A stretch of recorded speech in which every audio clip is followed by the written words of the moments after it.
Hi guys, હું મારવણીયા તૃષા જુનાગઢ ગુજરાતથી તમારા બધાનું આપણી યુટ્યુબ ચેનલ તૃષા કા તડકામાં સ્વાગત કરું છું.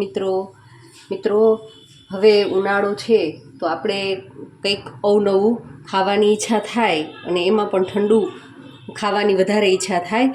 તો આજે આપણે એક સરસ મજાનું બસ 2 થી 3 મિનિટની સમયની અંદર તૈયાર થતું એવું આપણે ડેઝર્ટ બનાવવાના છીએ.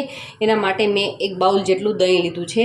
અને જુઓ, આ દહીંને ખાસ જમાવતી વખતે ધ્યાનમાં રાખવાની એક વાત કે જ્યારે આપણે તાજું દૂધ આવ્યું હોય એ જ દૂધનો આપણે ઉપયોગ કરી અને આ દહીં જમાવવાનું છે. તમે જુઓ, અને ઉલટું બાઉલ કરીશું આપણે આ રીતે તો પણ આપણું દહીં છે એ નીચે પડતું નથી. તો એવું દહીં આપણે આની અંદર ખાસ જરૂર રહેશે. તો એ વાતને ધ્યાનમાં રાખી અને સૌપ્રથમ આપણે 1 બાઉલ જેટલું દહીં લેશું.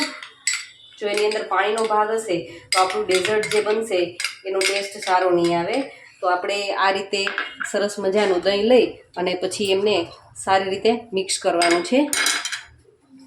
આ રીતે આપણે ફોકની મદદથી સરસ મિક્સ કરી અને લેશું. જો એકદમ સરસ લીસું થઈ જાય એટલે આપણું દહીં છે એકદમ સરસ રેડી થઈ ગયું છે. તો હવે આપણે એમની અંદર ફ્રૂટ એડ કરવાના છે.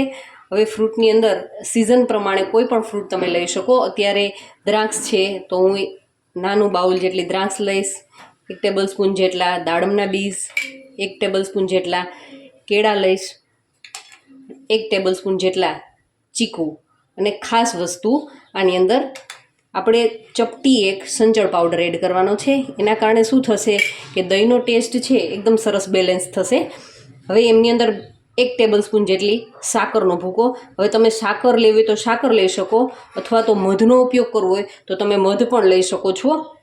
અને ચપટી 1 એલચી પાવડર લીધો છે. આના કારણે એમનો ટેસ્ટ છે ડેઝર્ટનો ખૂબ જ સરસ આવશે. અને બસ આપણું આ ડેઝર્ટ છે એકદમ સરસ રેડી થઈ ગયું છે. તમે ફરાળમાં પણ આને ઉપયોગમાં લેવું હોય તો હવે ઘણા બધા વ્રત ઉપવાસો આવશે તો એમની અંદર પણ આપણે આ ડેઝર્ટ આપણે લઈ શકીએ છીએ.